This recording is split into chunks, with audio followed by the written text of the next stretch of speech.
Coming up, we have a redo of last week's Gentleman Junkie knife giveaway because our very generous winner of the Gentleman Junkie knife giveaway has both the items and wants to give back to the community.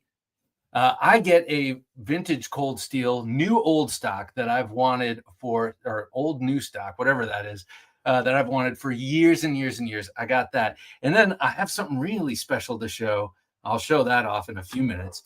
But I want to talk to you about if you could have any blade from history, what would it be? And, I know there's going to be some smart aleck in the comments who says, I want the spear blade that pierced Jesus, because apparently Hitler was seeking that out because it gives you all the power in the world. If that's your answer, then that's your answer. But there are so many other great things. And I'm not actually speaking about specific blades. We can do that if you want. But, you could say El Cid's sword or what have you. But, Spanish Navaja, generic Spanish Navaja from the heyday, that'll work too. So I want to hear from you guys. I love knives from around the world and from across time. So I want to talk about that a little bit. Marco, nice to have you here, sir. Evening, Bob, Jim, and Junkies, he says. Well, good evening to you, sir. First one in the comments here. Have a nice day. Good to have you with us. Good evening, Junkalos. That'd be easy for me to answer. It would. I knew this. I knew you would say this, actually. It'd be the actual Jim Bowie knife.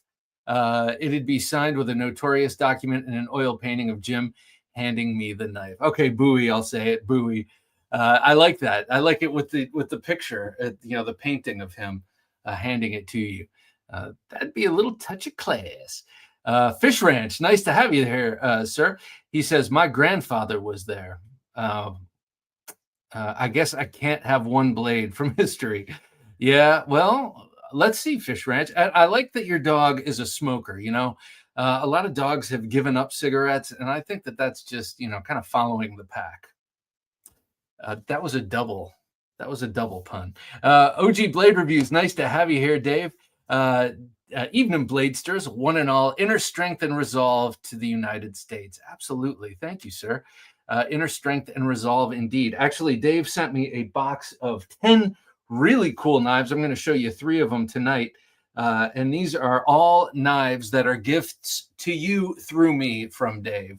Some pretty cool stuff here. And one of them is going to be especially hard to give away. I think he probably knows which one that is. Then again, there are a lot of really cool ones, so maybe he doesn't. Mayor of Chrisville, you've changed your name, have you not? Nice to have you here, Mayor. I would go for the Sword in the Stone. Good choice, man. OG Blade Reviews, Panabas for me, the cleanup tool. I love the Panabas. And do you have one, Dave, from traditional Filipino weapons? They have a beautiful Panabas. And so that's like a long hafted sword. It's kind of a short sword, long sword. It's got a real long handle of wood and then a blade. I don't know, about that big, but it's so cool looking. And traditional Filipino martial arts had a really cool one. They changed the design. It still looks good, but I haven't seen one on offer there for a long time. Ground Fog, good to have you here, Ground Fog. Always a pleasure. Pardon me, gents and ladies. Excuse me. I've been on a little salad kick, and I found that when I eat salad, I gulp it down and perhaps maintain. Anyway, you don't need to hear that. Carino 1, dude. I love your pipe smoking, fedora wearing, 45 holding avatar there. Very cool. Carino says, good evening, all. I guess it would be pretty epic to own the Pugio that took out Julius Caesar. Yeah, so there were like 9 of them, weren't there? There were a whole bunch of them. Second choice would be Tutankhamun's meteoric iron dagger. That is awesome. That's a cool, really beautiful looking dagger, by the way. I mean, it's just beautiful the way it looks. But I've heard from some very, very reliable voices on Ancient Aliens that perhaps that is an alien artifact. Is it or is it not? Well, Ancient Alien theorists say yes. Jammin' Parker, nice to have you here with us, sir. Mine would be a late 8th to early 9th century Viking sax. Very cool. Well, since you said sax, and since I just pulled this out, here's a really cool one from Cold Steel. 16th to 18th century Scottish dirks are pretty cool too. Yeah, yeah. I like dirks. Dirk Werning's a great dirk. No, he's a good guy. Yeah, I love this thing. This gets a lot of action around here, and I have found in terms of like I do flow with it basically, do carenza with it, kind of like a Bowie, and I have found that the pommel kind of being squared off, a little uncomfortable if you're backing down. So I have to kind of choke up a little bit to do that stuff. I realize that's probably not how this was used, but I love this knife so much, and it looks very Bowie-like. This sort of broke back sax is, add a swedge and it's a Bowie, basically. And by the way, I have sort of learned that a swedge is definitely unsharpened, but a false edge is sharpened. Anyone have any comments on that? Truth? Let's see. James Hart, nice to have you here, James. I have a very nice Viking era sax knife. Whoa. And a nice dirk also. Sweet. You know me, I love the historical knives and I love the ethnographic knives. Well, basically knives from other places. I guess an American knife is ethnographic depending on where you are. James Hart says, for me, it would be the knife that Jim Bowie had at the Alamo. Now, I like that choice personally better than like the sandbar choice, I think, because I think they were different knives, or at least that's how they're depicted in some of our finest historical movies. Yeah, I would say a late era Jim Bowie would be awesome. Adrian Fighter 35. Good evening, Knife Junkies, Bob and Jim. Being a Texan, I didn't know that. Here's to you, sir. Being a Texan, my choice for historical weapon has got to be the original Jim Bowie, the original knife Jim Bowie used.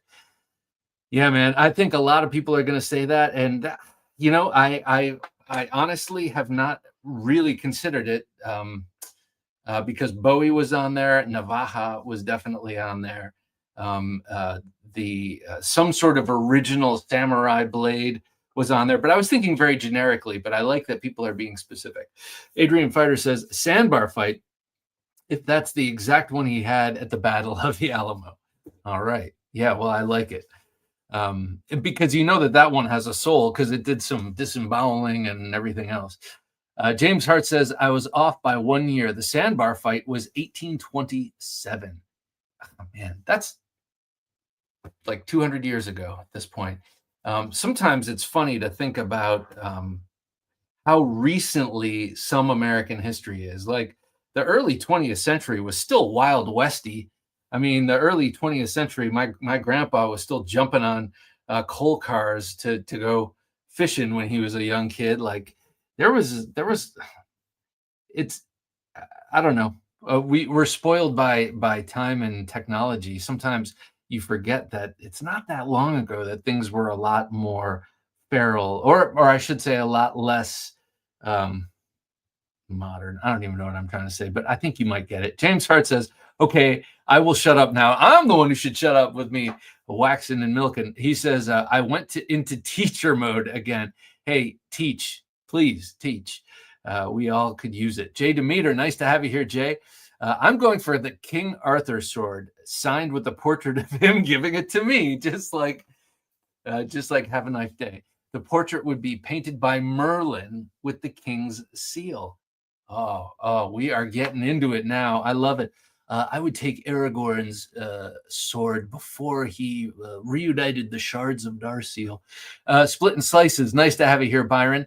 I carried a beautiful knife you gave me today, and you will see that in a moment. Split and Slices says, howdy, Bob, Jim, and Junkies. I guess the two knives I desire would be the first one, thinking from, oh, nice, and the Spear of Destiny. All right. So the very first knife ever, and the Spear of Destiny. That's what we were talking about. That's what I was mentioning before. Will B, nice to have you here, Will B. He says, Bob, greetings, Bob, Jim, and Junkies. Will, it's a pleasure, man. War Room EDC, nice to have you here, War Room. What up? Just a civilized conversation about what blades from history we would like. How are you, sir? Hope you're doing well. Craig Vincent says, evening, Bob, Jim, and Junkies. Well, Craig Vincent, good evening to you. I have this out on the table. It's a little bit of foreshadowing. I wonder if you can figure out what I'm going to show later. Northern Knives, nice to have you here, Mike. He says, good evening, all. Good evening to you, sir.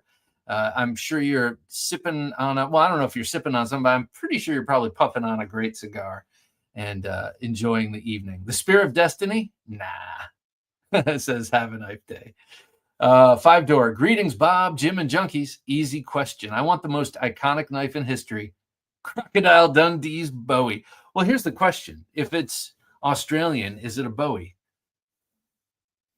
Deep questions. Benedict Doty, nice to have you here, Benedict. Ben, if I may. Evening, Bob, and all. Well, evening to you, sir. A pleasure to have you here with us. Ben is sending me something cool that I will show all of y'all, and one of you lucky suckers will walk away with it. Chris229, nice to have you here, Chris. Good evening, everyone. Good evening to you. So this is the OSS. This is the cold steel kind of budget version of the sub-hilt fighter, and I saw a great video. Sword XXXY, nice to have you here. Good day, Bob, Jim, and Junkies. The Masamune sword would be up there for me. Wait, hang on. I got to ask you what that is. Please write that in the obviously it's Japanese, but tell me about it. I saw a great video shot in the 90s probably, or the early 2000s, where a South African big game guide, his father, who was leading the hunt for some paying guests, was being not gored, but kind of held down and, killed basically by a water buffalo. And the dude walked up with his OSS and stabbed it 3 times. It wandered a couple steps and dropped dead. I thought that was such a great endorsement of this knife. No, but it's OS 8, OS 8. Yeah, okay, well, OS 8, you can still take out a water buffalo. So don't go sniffing down your nose at the OS 8 until you've taken it all the way with a cold steel OSS. 5-door says, updated answer. Jam and Parker had my best answer, 8th to 9th century sax. So a scramma sax, that's like a short sword, right? That's really cool too. And if you've seen the movie The Northman, which I'm sure most of us have, what a cool movie that is, A, but B, what an awesome scramma sax he has, kind of riding scout style up front when he goes raiding. Oh man, some of those scenes, used to be pretty hard. You could be just doing your laundry or like raking up some hay, and then all of a sudden people are riding up on you, chopping off heads. Wow. Will B says, a blade from history, the sword Admiral Horatio Nelson was carrying when he was killed by a French sharpshooter on the deck of the HMS Victory during the Battle of Trafalgar in 1805. Wow, man, that's pretty specific. I like it, but I don't know the history, and I feel a little embarrassed. I know I've heard the name Horatio Nelson, and I know I've heard about the Battle of Trafalgar, but I don't know the details. So I respect that. What about the sword Odysseus was carrying when he had the idea to create the Trojan horse? Some of you are saying, well, that was just a myth. Was it though? Was it? That German archaeologist found historical Troy in Turkey on the Hellespont in like the early 20th century. So I'm sure Odysseus or some version of him existed. So I want his sword. Autumn Wind said, hello, Bob. Hello, all. Autumn Wind, good to have you here, man. Ferdy William, nice to have you here, Ferdy. A K-Bar USMC. So Ferdy, be more specific. Are you talking about one like from, where is it? Oh, I took it off the wall. Okay. But I have one from late World War II, early Korea, somewhere like late 40s, early 50s that my brother got me that definitely saw some action. Are you talking about some of the early ones? Do let me know, because I'm a big fan of the K-Bar. It gets a little shade these days because it doesn't have a full tang and it's not a super steel. And I think that's ridiculous. Jeremy Nedro, nice to have you here, Jeremy. I would either get the sword of Charlemagne or Jim Bowie's Bowie. Or is that Jim Bowie's Bowie? Yeah, I'm with you. Actually, both of those are cool. I've seen reproductions of Charlemagne's sword, and I'm not sure if I've actually seen the real thing. I don't know where it is. But yeah, that would be cool. That would be cool. So yeah, I guess I've seen reproductions of it. Straight hilted broadsword. Split and slices. Thank you. Howdy. How about a big Bowie salute to Togata for the big box O knives? Okay.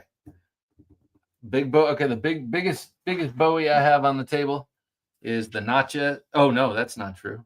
So the Nacha is this will not be your salute knife, but I've been practicing with this one lately in the morning between sets during my old man workout, and I love this. Usually, I would use the Laredo, but that lives in my closet upstairs, and I'm down here in the morning, and so this is what I've been using, and I really love this thing. A little bit heavy, but I really like it. I mean, you've known I'd like this for a long time, but I haven't really actually used it and flowed with it in quite some time. So I like that. But the biggest Bowie on the table is right here. This is the Huzon Predator Hunter Bowie. And man alive, is it big. This is my biggest Bowie knife. It's a great batoner because the false edge is indeed false, or the swedge is not sharpened, or however. Now I'm going to get all wrapped around the axle about that, but it's not sharp here, though. That would be cool too. Don't get me wrong. I would love that. But it makes for a great baton because this is so long and it's strong and wedge-like. This thing does a great job. I love this knife. So this is to you. Wait, am I right in assuming that Togata is Dave? For the big old box of knives, and I know he's got a Togata. So anyway, here's to you, and thank you, Byron, for the recommendation, and for the super chat for sure. Here's your swim by of this massive great white shark of a knife. I love this. Look at that handle. That's such a great handle, by the way. I love handles that terminate in this sort of horse hoof pommel. I heard it called that once, and that resonated with me because it does kind of look like a horse hoof. But man, this thing is so awesome. And no, this one is not too great at moving around, though. You know, I can. Hey, baby, nice to have you home. That's right.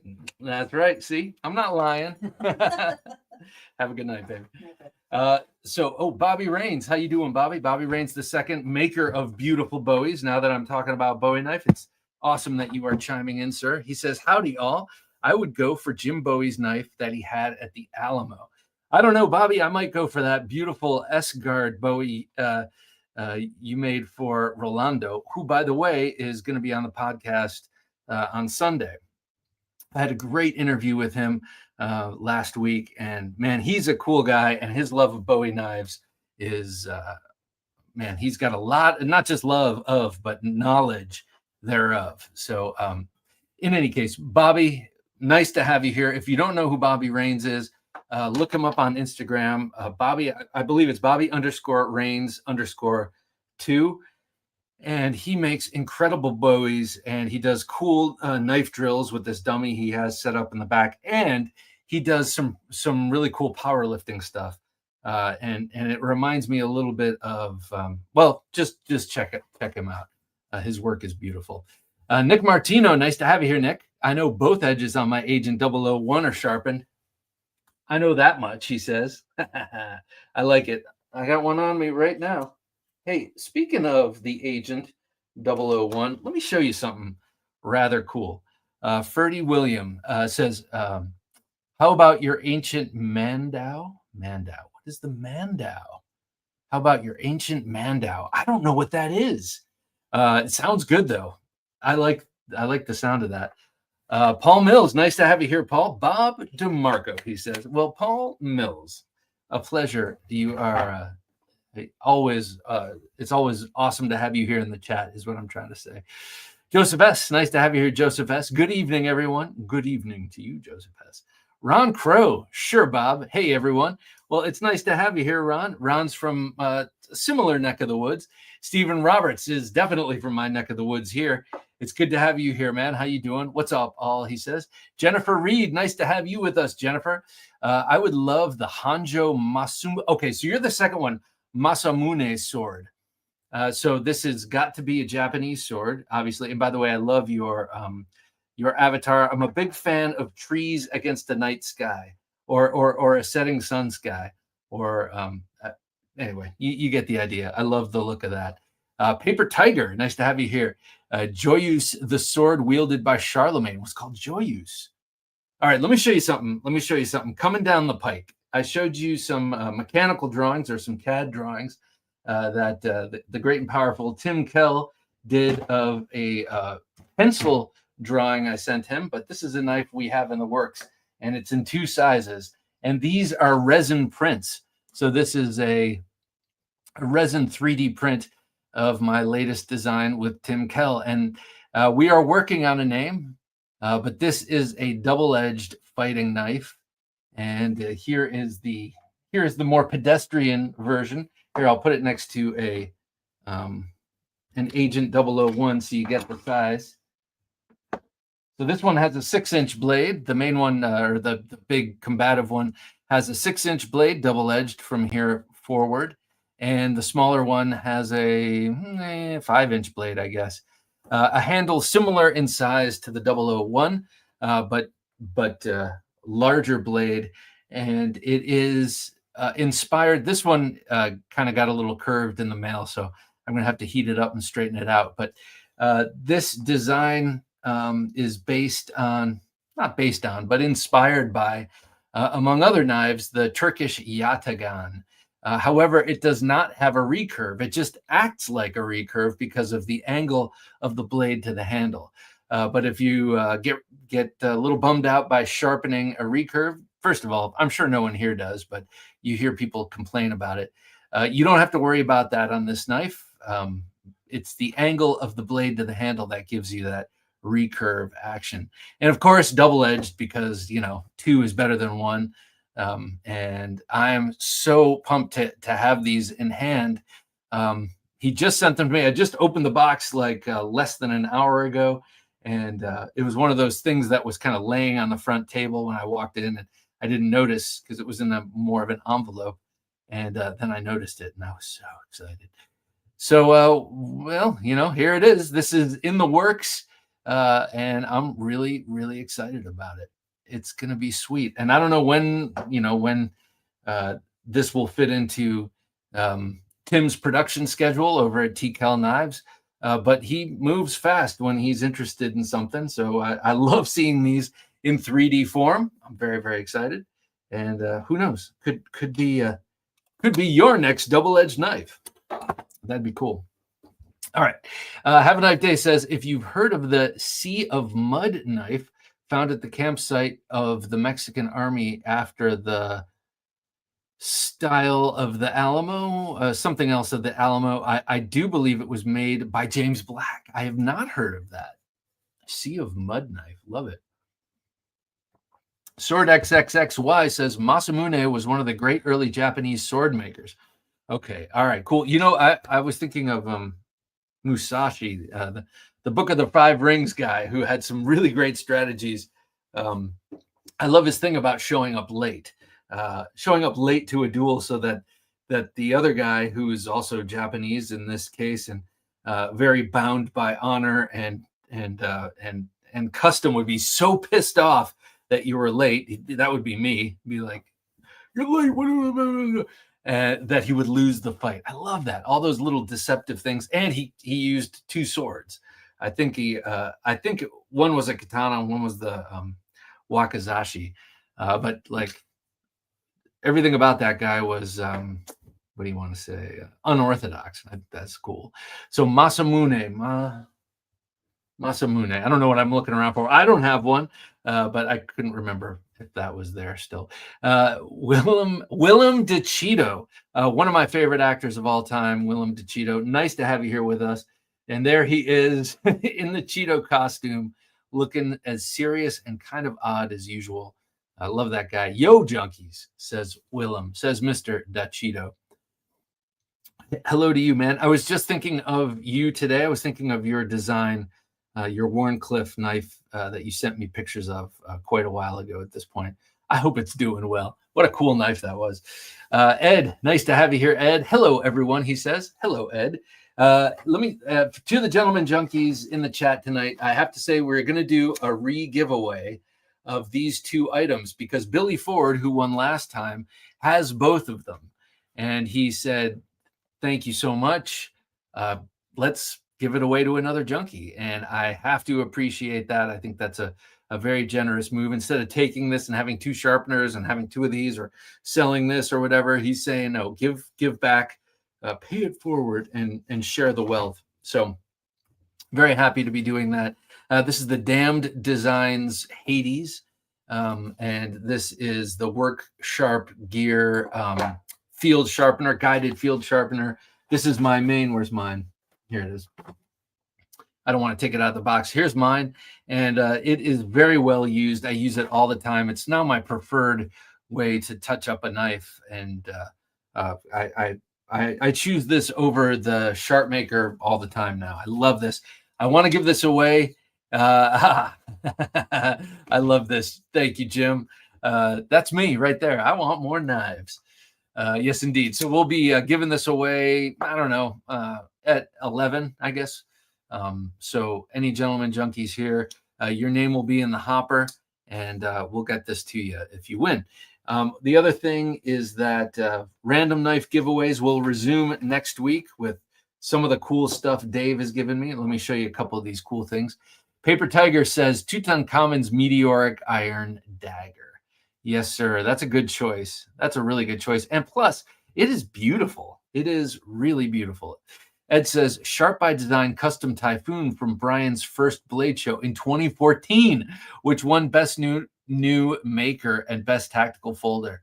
Ed, I like that you're keeping it real and you're keeping it in this century.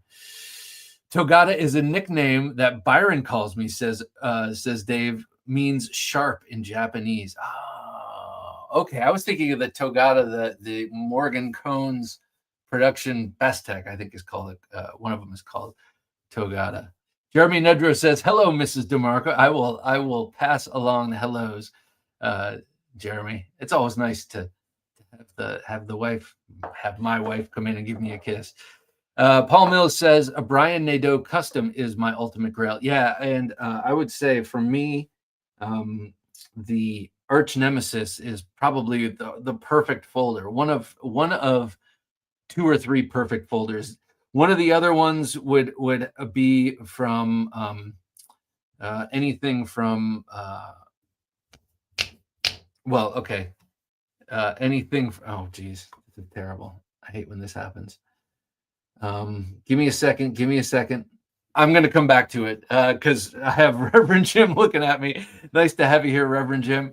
Hi, Bob, Jim, and all you junkies.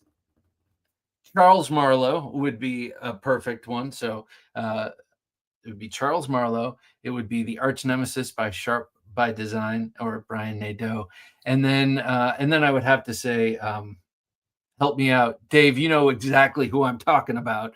And now I'm just having a senior moment here.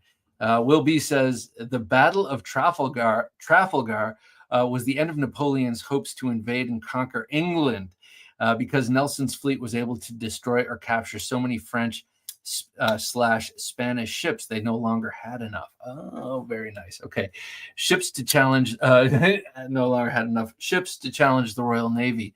It was considered to be the last great naval battle of the war. Oh, cool.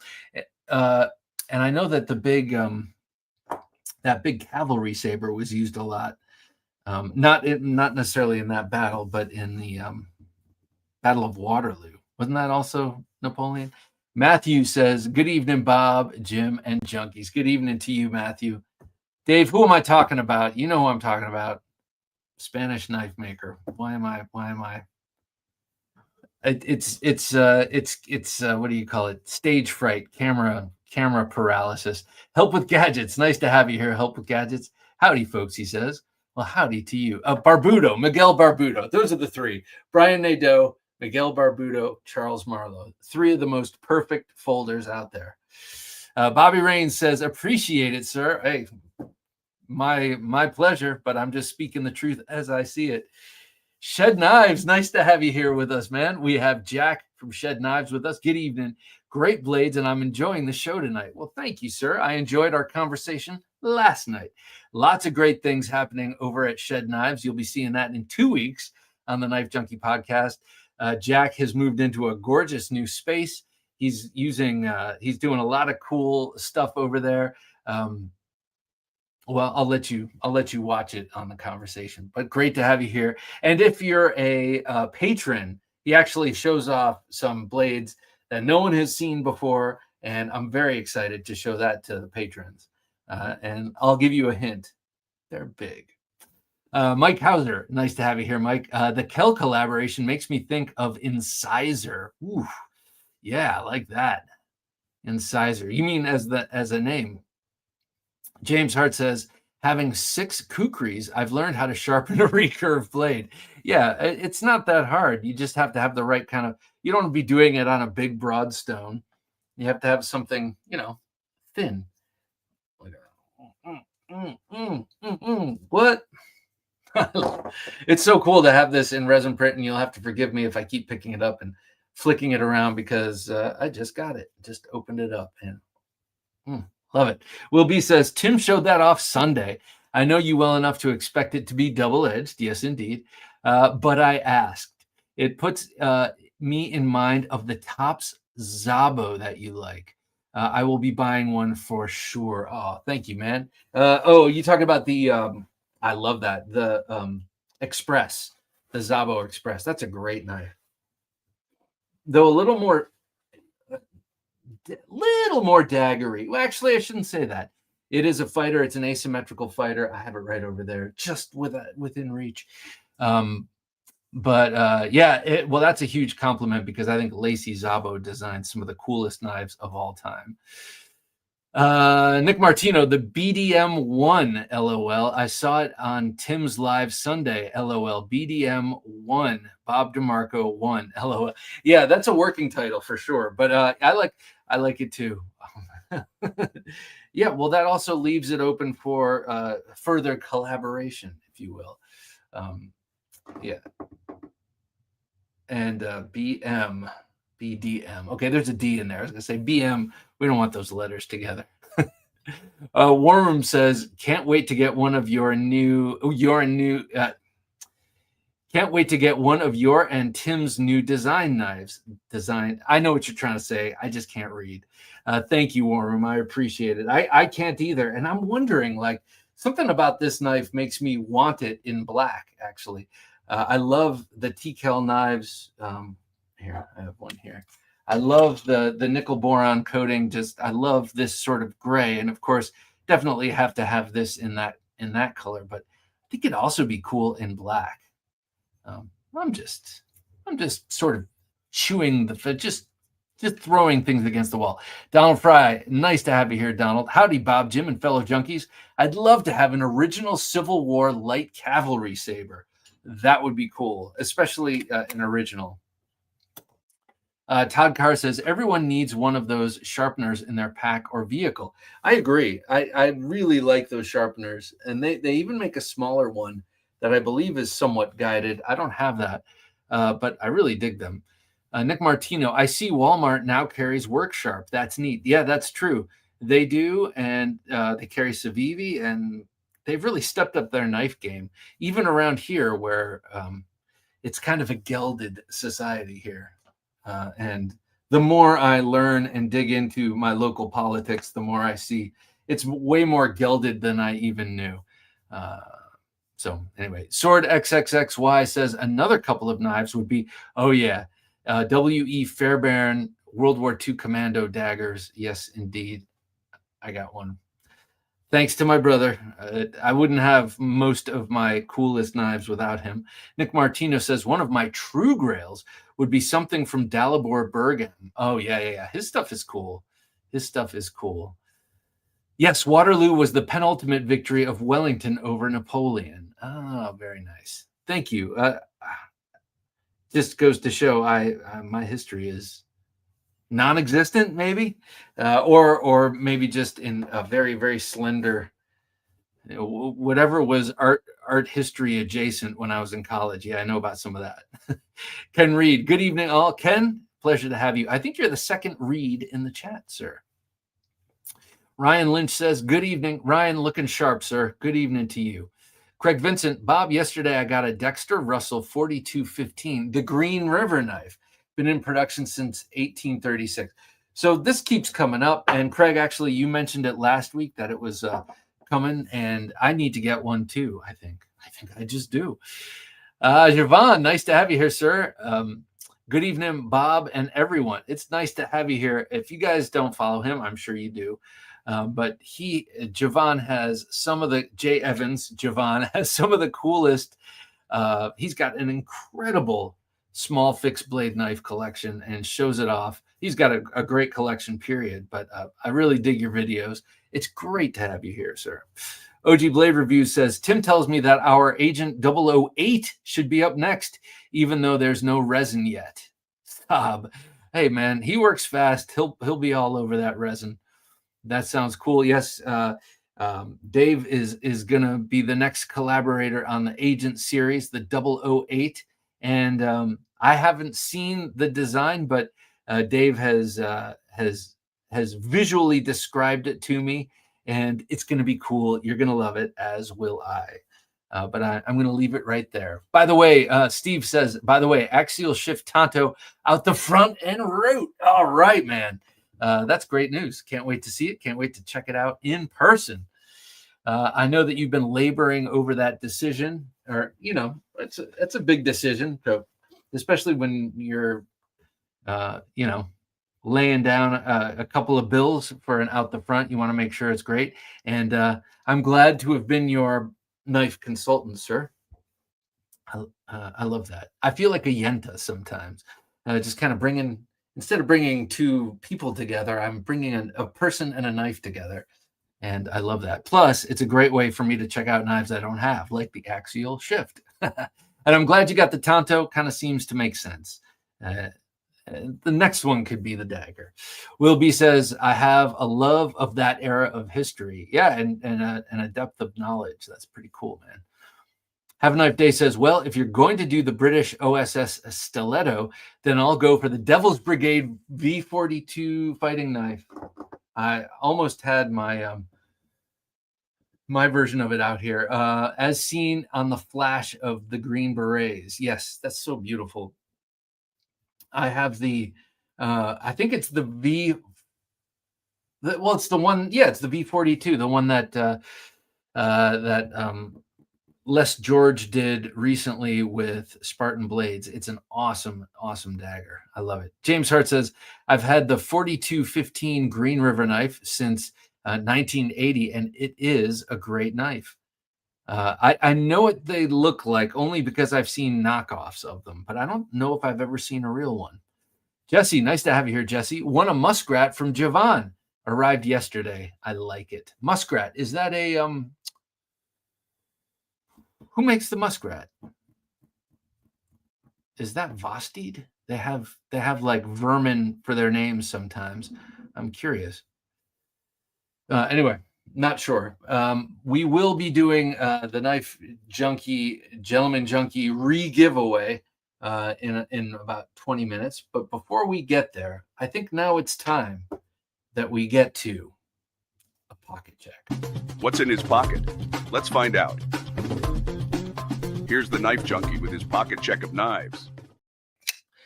Today in my front right pocket, speaking of Bill Harsey, I had the beautiful Spartan Harsey folder, and I forgot I didn't forget. I just haven't carried this in a little while. It's such a great knife.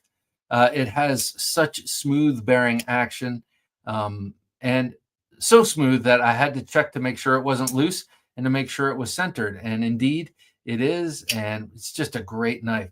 Now, the grind behind the edge, it's a little oblique, but then I realized today, what do I really need super sliciness for? I sliced my food with this today, and that's about as slicey as I need to get. So this does just fine. Though I really, really might have transparent blades do a hollow grind on it, just because I like hollow grinds, why not? And I have nothing by Transparent Blades, and I have interviewed him. So that's part of my collecting protocol. I'd love to have one thing from everyone I've interviewed. That's not going to happen, I don't think, but it's getting there. But anyway, had the Spartan Harsey folder on me. And by the way, this coolness right here, my logo engraved. After I interviewed Curtis Iovito of Spartan Blades, he said, "Send me your Spartan Harsey folder." I'm like, "No way!" And he says, "No, I'll put your logo on it." And I was like, "Okay," and I did. And he put it on there and on the filler tab, which was a little touch of class. Next on me, I had this knife, which I've been carrying this for a few days now. The great and powerful Byron of Split and Slices got this for me in Switzerland. What an awesome, awesome gift to receive. This is the Swiss Army 2, a knife that I had been lusting after and pining over for a long time. It's not really easy to find in the States as it is out of production. Sorry. Okay, out of production, it has the 93-inch body that you find on most A-Lox knives with a nice big main blade. He had my name, Bob DeMarco, engraved on the blade. How cool. And then on the other side, the Knife Junkie. I just love this thing. And then the reason I was really after this is because the secondary blade is this great hawkbill sort of pruning blade. And it's not like I have much of a need for a pruning blade, but I just love it. And it's still a single spring. So nice and thin, just a great knife. And thank you, Byron. I thought of you numerous times today with this in my pocket. And I really, really appreciate and love that. Actually, why not put out the pruning blade? Yes, let's do that, shall we? All right, next up, I was carrying the Gross Motor Gear Mamushi Mini, and I've been digging these Mamushis. I've been sort of, just lusting. I shouldn't use that term. I've been really lusting after them from afar on Instagram. These Mamushis from Gross Motor Gear. Knife maker Sean Old. Here's the other one. Here's the large, or the main, or the, not large, but just the normal one. And then here's the smaller one. They're so nice. They've both got this serpent Minuki under the Tsukamaki wrap. Just a beautiful wrap. He does such an amazing job. I love the alternating peaks and valleys, how they really sink into the fat of the palm, and the fingers just find their way right there. Just such an amazing grip. Time-tested grip, of course. There's a reason why Samurai had this as their the grip on their swords. However, they didn't have them epoxy impregnated, so they would, after a battle or two, have to have them rewound by their local handle rewinder, whatever you want to call it. The Japanese turn everything into an art, and I think that's pretty cool. And so there were people who did handles, and you brought your sword back to have the handle redone. Beautiful knife. I love this. Thank God I didn't need it, but I have it. And very comfortable in a standard grip as well as a reverse grip. This is one that I think Dave of OG Blade Reviews should look into. I know he's got the ultimate collection of tools, man. Okay, what's that from? He's got the ultimate collection of Pikal fixed blade knives, and this would go very well in it. It's got great comfort in hand, and it's a killer knife. And Sean is a really nice guy. Can't wait to have him on the show to talk about these. I've been carrying this one in the waistband, and this one I've been experimenting with. There's another grommet under that piece of rubber tire there, and this works pretty well on the belt up front. So I've put this on there, this clip on the Mamushi, and it works well. Lastly, for emotional support, I had the extra large cold steel Espada. My conversation with Rolando Estacada, who's another great guy, and his interview will be coming out on Sunday. This guy, man, just a classy dude all the way around, but he knows an incredible amount. He's been training in martial arts since he was 4. His father was a Filipino martial artist, master. So he got started very early and did a lot of exploration. He's studied the Navaja. That's why I've been carrying this, or not carrying it, but having it on me.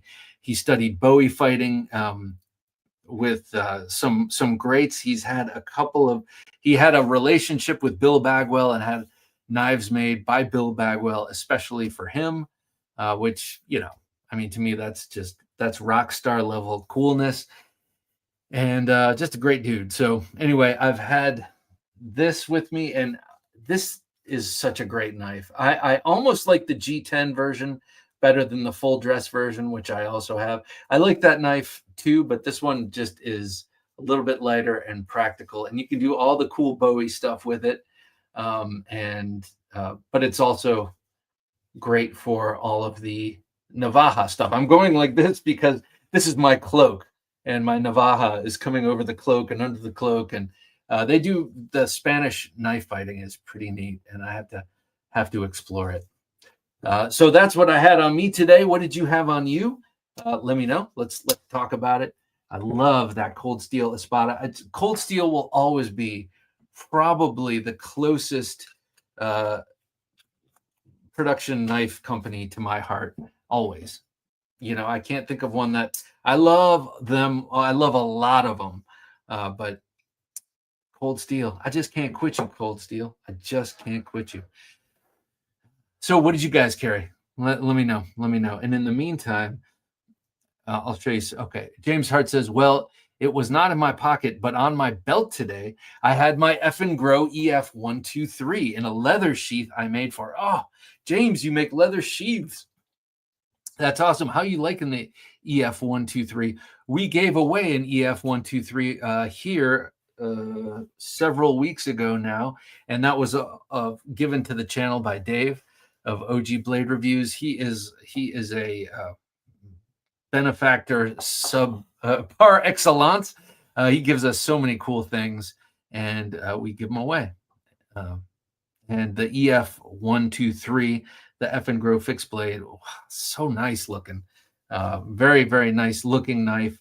I did and feel in the hand. I did not use it for anything, knowing we were giving it away, but man, what a cool knife. Paul Mills says transparent knives reblades are awesome. My favorite users. Oh, Paul. Okay. Paul? I know he's been doing a lot of hinderers lately. Do you have a reground hinderer? Mm-hmm. Do you? Because I'm thinking that's another one of the knives I would like to have redone. Ed Bryan at Transparent Knives does amazing work. He really does. He's an interesting guy too, and also willing to go out on a limb, which I appreciate. Talk about something, and I missed that. Sorry. Javon is laughing. I'm not sure why, but we love you. What is that? That's like your director. Right over here. On the Edge 72. I think he's the one right on the edge. You're the one who got the EF123. Hey, Bobo. Happy Thursday night knives. I carried my Case Barlow today. Sweet. That's all. Sometimes you got to keep it light. I do hear you. And I do like the Case Barlows. I have one. It's a double bladed with that purple barn door bone. Very nice. Adrian Fighter 35 says, today it was a Cold Steel Double Agent 2 Bowie style serrated edge around my neck. Very nice. And a Spartan plain edge in my pocket. Nice. So great minds think alike. I had a Cold Steel Bowie on me. I also had a Spartan Harzy on me. OG Blade Reviews. Today's carry, the DC Blades Vendetta and Sting. Oh, that Sting is beautiful. The Vendetta, if you don't remember, is this cool Pikal style knife. Well, there's one called the Sting, also designed by Justin of DC Blades, that doesn't look like this, but is definitely in the same family, let's put it. And it's beautiful. It's beautiful. I love that blade. The Civivi Perfrico. I love the name. Perfrico Burgundy and Chevron blade. The Riot PLXE. The Bastinelli safe folder, that's a nice one. The Hogue Counter-Strike out the front, and the Olight Baton 3. Dave, I know you hear me say this every week, but Dave has one of the most enviable collections for my taste out there. I love his taste in knives. I also like knowing that he knows how to use them. Ed says, I carried the Devo Premium Pony Stout today. Little thing, sure does have a stout detent. Is the Pony Stout... Oh, wait. Do I have the Pony Stout? Yes, I do have the Pony Stout. That is a beautiful knife as well. I do like that one. Mine has the contoured black G10 handles and a black blade. And they gave that to me at Blade Show, which I thought was so nice. They didn't have to do that, and they did. And I appreciate it. Todd Carr says, Leatherman Surge and accessories, Gerber Dime and Shard, Swiss Army Knife Fieldmaster, Cold Steel 8010, Paramilitary 2 in S110V. I have an S110V Spyderco given to me by the great and powerful Shane of Edgy American Blade Works, who, gosh darn it, I owe him a call, and I keep... time not being right. He's got a story to tell me, and I can't wait to hear it. He's one of my favorite dudes out there. Civivi Elementum 5 pocket. Wait, Elementum 5th pocket. All right. The SPK, that's Steingraber Performance Knives Sasquatch in Rex 121. The Olight I3T and Arkfeld UV. The Rovivon A3 and a Forest Hank. So the Civivi Elementum 5th pocket, is that the new slip joint, Todd? Curious. Jesse, the Matriarch 2, the Concept Egress by our friend Nick at Niche Designs. The Boker I won from Loot and CRKT Spew. I love the name. Spew. Mad Hatter, nice to have you here, Mad Hatter. Bob, curious if you know a maker or anyone that can do a Tsukamaki wrap on a blade on a blank full tang knife handle. Yeah, I think I would ask Mr. Mason over at Bright for War Knives. He did a beautiful Tsukamaki wrap on my Elvia, on my dadgummit, my Elvia. Sorry, I'll come up with it shortly. Jeez, man, getting old. But yeah, I really love his wrap, and he did it for me. I don't know if he does aftermarket wraps still, but look up Bright for War Knives. They're beautiful. And on mine, he actually... on the one that I own from him, it's a little Quaken. He also can do that sort of Turkish knot thing, which acts kind of as a guard. But if it's a Pikal, that doesn't make sense. But try Josh Mason is his name. Josh Mason, Bright for War Knives. Hopefully he does it. He did it with purple ray skin on my request, and beautiful job. Javon, today's carry, Three Rivers Manufacturing Bulldog, Great Eastern Cutlery 86. I love the 86, but I don't know which. Let's see, 1/1/21. So the 86 with one blade, and it is a clip point made in the year 2021. That sounds awesome. I love the 86. I have the 86. It's a jack, double bladed jack. I can't remember what year mine was made in, but a single bladed clip point sounds super awesome for that knife. And a driver defense ricochet fixie. I like driver defense too. Their stuff is really cool, and I can't think of their fixed blade knives, but I know that their folders are really nice, and they're nice guys too. Josh Worth, nice to have you here, Josh. Good old F5.5. Nice. That's the fifth. Is that what they called it? Split and Slice, it says, today's carry, the Milwaukee Fastback, the Cold Steel Recon 1, I believe in drop point, the EMP EDC Nimble XL. Very nice. Is this a new one for you? Byron, I don't remember you mentioning that before. The Cattleman's Cutlery Farrier's Trapper. Oh, that's cool. So it's got a hook on it. Is it a hook? The Farrier's? So you can clean out the horse hooves. I think that's awesome. 5-door had the Emerson All-American, the latest knife from Emerson, the GEC 77, and the Spyderco Stretch 2XL. That's a solid carry. I like that I like the Stretch XL, by the way.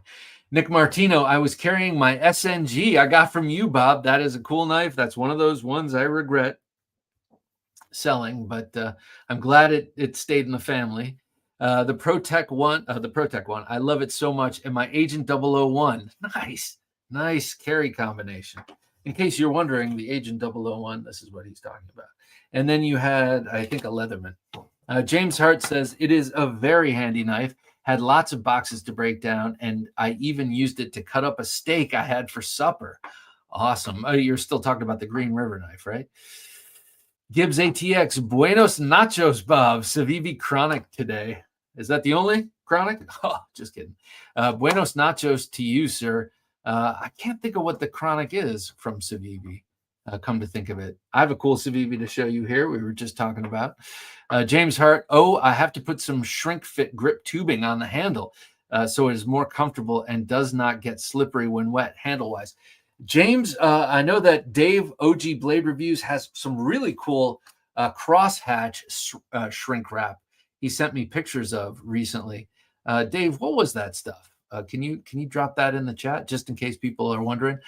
He did a beautiful job of putting some on one of his knife handles, and it comes out, it's like kind of rubberized, kind of shrink wrap-ish, but it comes out with X's. Very nice.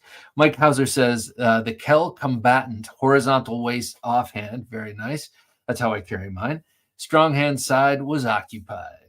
Excellent. I think that's a good plan.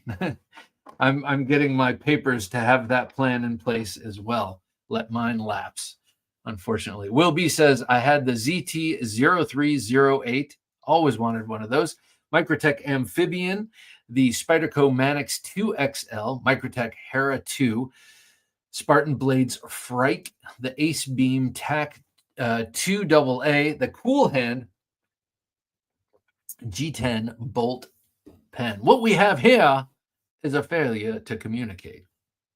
The Cool Hand. Very nice carry, as always, from Will B. Greg Vincent says, Cold Steel 3V8010. That's nice. I like 3V. And everything Cold Steel does, steel-wise, they just nail.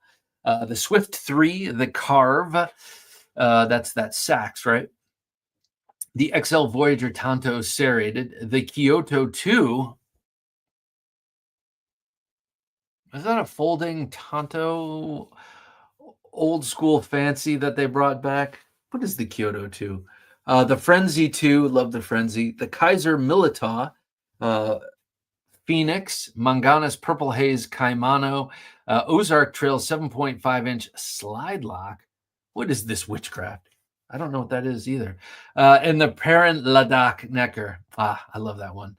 Just warms the cockles of my heart, that knife. I love Fred Perrin, like his knives and his philosophy, and then he himself. He's so cool. I've had a chance to talk with him now twice in person, and I was a little starstruck. I mean, not starstruck that I couldn't hold a conversation, but I'm like, geez, man, this guy's too cool for school.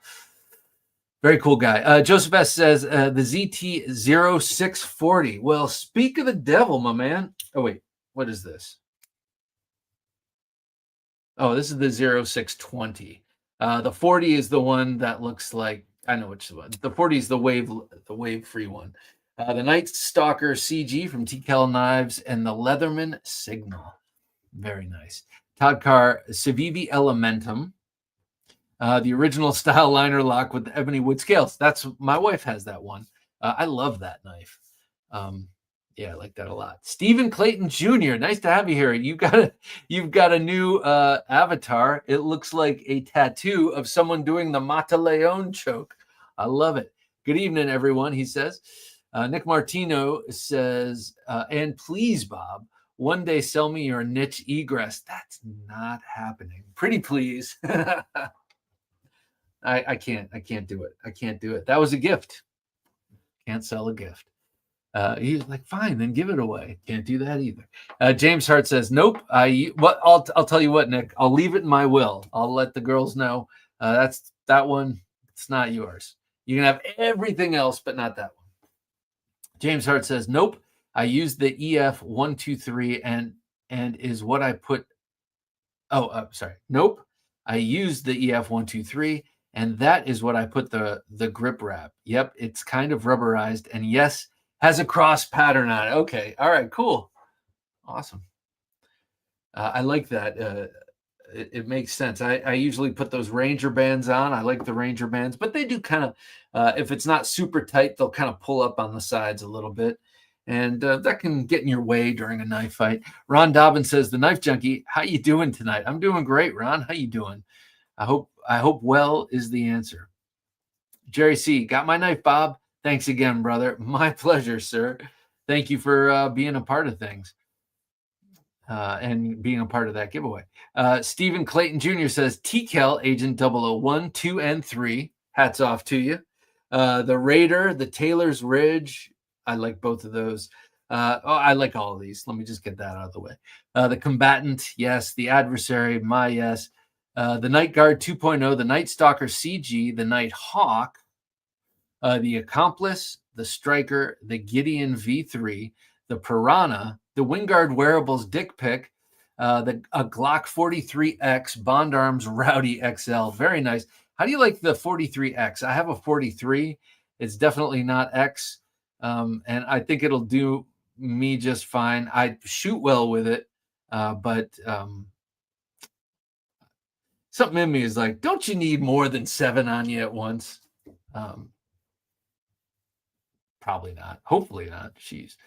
Ron says, I'm carrying a Chevron Yan full zircudi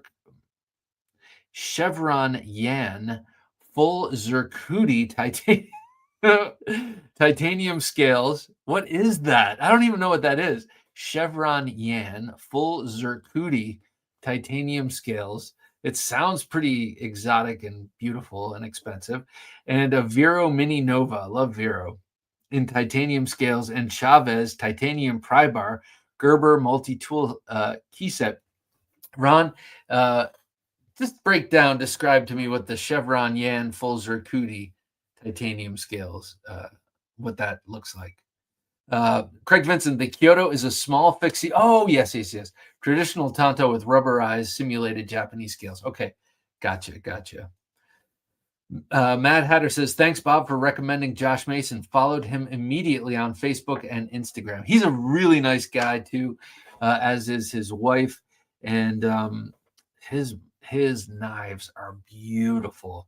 They're impeccable. And he also reminds me of a roommate I had years ago when I lived in New York. That guy, his name was Jody. He was a great photographer. He worked with an old collodion camera like they used in the cowboy times. And Josh Mason kind of reminds me of him. Super, super cool and very, very talented. All right, I think it's time. Let's give away this. Let's re-give away this Gentleman Junkie package here. This is the Hades from Damned Designs, and then the guided field sharpener from Work Sharp Sharpeners. I always get Work Tough Gear and Work Sharp kind of mixed up, conflated, and whatnot. Great knife. I love this thing. I'm not going to wax on too long about it, but I love it. And this is just a proven amazing tool. So let's do this. This is thanks to Billy Ford.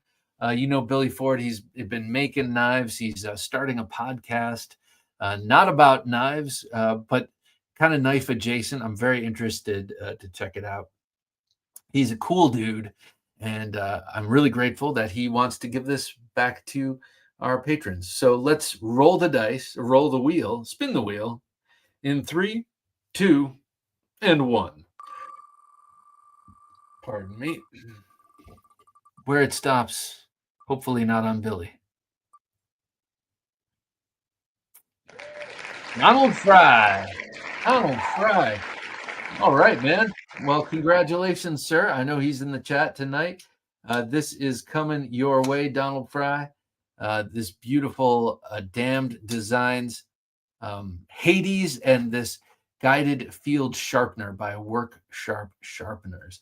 Very happy to find a good home for these two quality tools. And by the way, this awesome knife comes compliments of Dave, this old sword.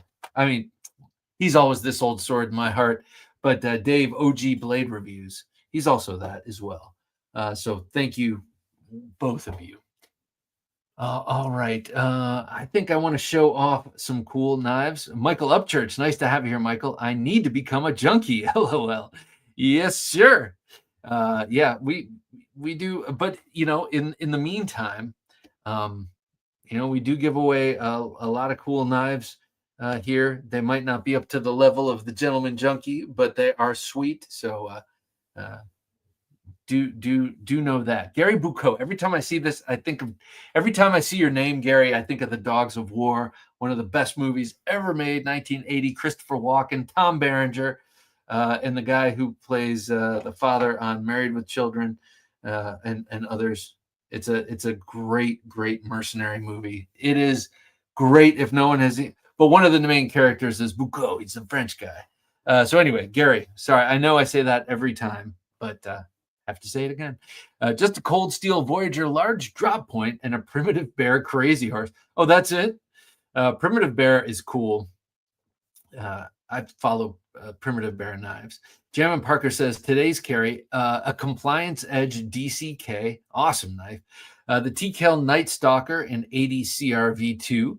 The Microtech Ultratech. And a Scallywag Tactical Gunner's Mate in the truck. Oh, sweet. I need to get a scallywag. I don't have any scallywags, and I want to get them on the show. I know I've spoken with them at Blade Show, and I don't remember if I interviewed them and it didn't work out or why I haven't had them on the show, but very interested in those guys. I like what they do. All right, I'm going to show you some cool knives. This was alluded to by the great and powerful Dave. This is the Perfrico by Civivi Knives. First of all, I want to show it in this really cool sheath. I love the scalloping between the grommets. I mean, that is just I love the way that looks. It's a cool look. This also has the Bob Terzuola designed Civivi Tech Lock like belt attachment. I think he designed the very original one for Boker, which carries the name Tech Lock, and then this is just different enough in that it doesn't have a secondary lock that they can do this, I guess. But this sheath is great, but the knife is really great. It's just got one Achilles heel. We'll talk about that in a second. But that is the beautiful Perfrico. It's got beautifully contoured G10 handle scales with really nice patterning in there. Crosshatch patterning that really do add to the gription here. I mean, it really stays in your hand. But yeah, as I turn the blade, you do notice that Civivi wants to sell this knife, so they had to make it single-edged. Unfortunately, this does not pass muster or in a lot of jurisdictions if it's double-edged, so you got to make it single-edged. I do have a bead on someone who will put an edge on this. I feel like now I'm repeating myself. Did I show this off already? But anyway, very nice and thin on the swedge. I think I did. And a very nice Coke bottle contour here. You've got rounded off handle scales. Or no, you didn't. Okay, thank you. Rounded off proud tang here. And I mean, I know I didn't tonight, but I'm the midweek supplemental. That's where I showed this off. But so one way to index this to know, you're in the dark, you're doing night ops, and you're about to take out a sentry, and you pull this out, and you're like, I know that one edge is dull. I really hope I have the right edge. Well, the way you index it is there's jimping on the thumb side. So that edge, if you feel the jimping on your thumb, you know that edge is on the other side. Unfortunately, I can't feel much of anything with this thumb, the thumb I would be taking out sentries with. So I have to kind of put my fingernail in there and then I feel it. So that's why I'm going to have this thing double-edged so that on night ops, I'm taking out some Trojans before the big push. I'll know which way it's going. But also there's jimping down here on the blade side at the pommel. So if you are slashing, this is not recommended. I'm sure Dave would concur with me.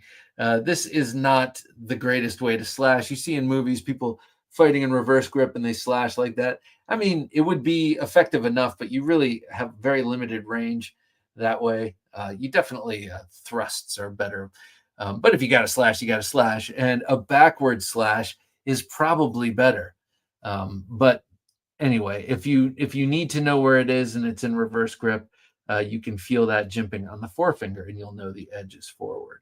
A beautiful design. I don't mean to harp on the fact that it's single-edged. Hey, they're in the business to sell knives, and not having it sharpened on both sides will mean they'll sell a hell of a lot more knives this way.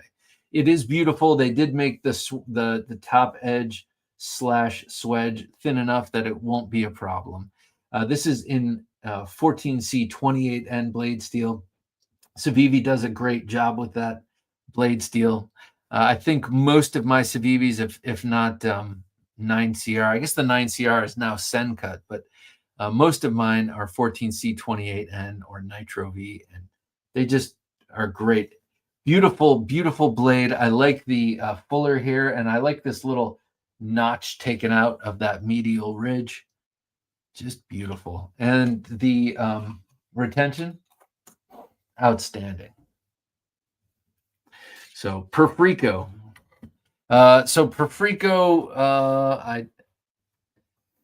It means to rise to the occasion. That's kind of the colloquial version of what Perfrico means in Latin, but there's a more technical or more formal definition, and I can't remember what it is, but it's not as cool as rising to the occasions.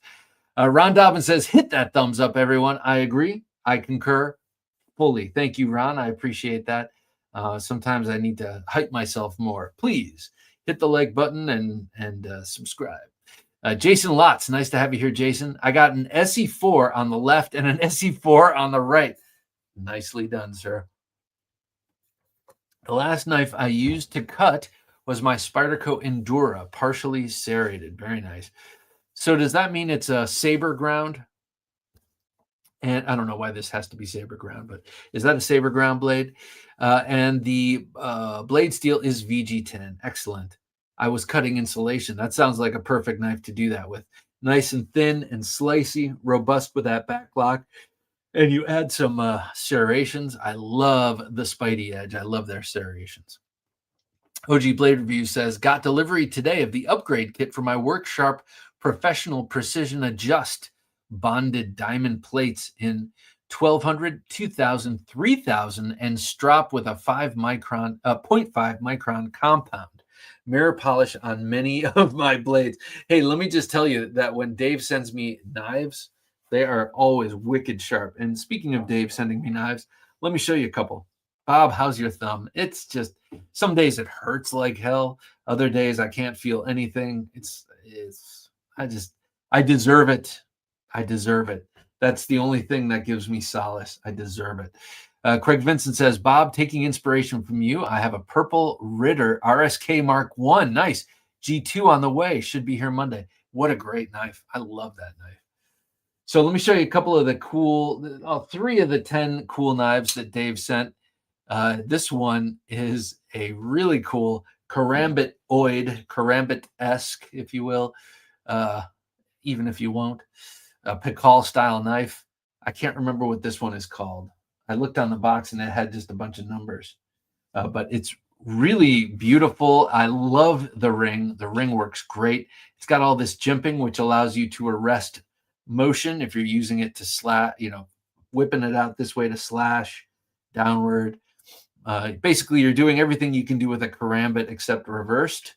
And it's got this awesome sort of removable wave-like feature here. So you can catch it on the pocket and open it up.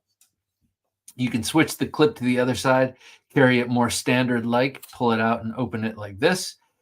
So an excellent kind of weapony EDC. You could also just kind of use it to open up boxes if you work in a warehouse. I mean, you could use that for anything. Um, though, depending on the cop, they might say, "Yeah, this is a weapon, and we all know it." But a very cool knife. We'll give away one of these days. James Hart says, if you're going to take out a sentry at night, use a kukri. One hit, one inhuming. Inhuman? One hit, one inhuman. So I've seen this technique that is so horrible for sneaking up on people. And first of all, you're supposed to look at the feet because people just know when they're being looked at. People know when they're being observed and stared at.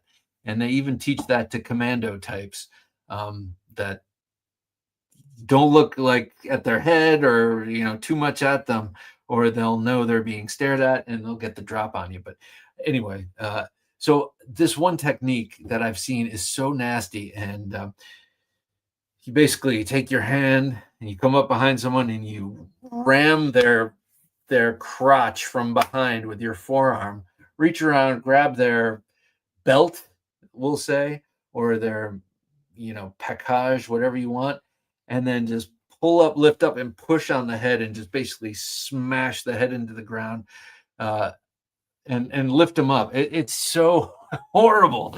It's so horrible. Like I'd almost rather just get than that. Just face planted after a groin strike.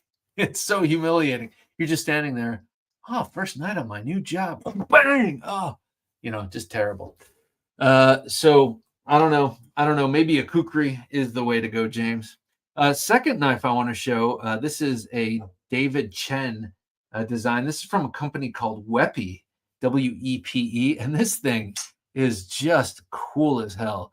This big compound ground clip point. It's all belly.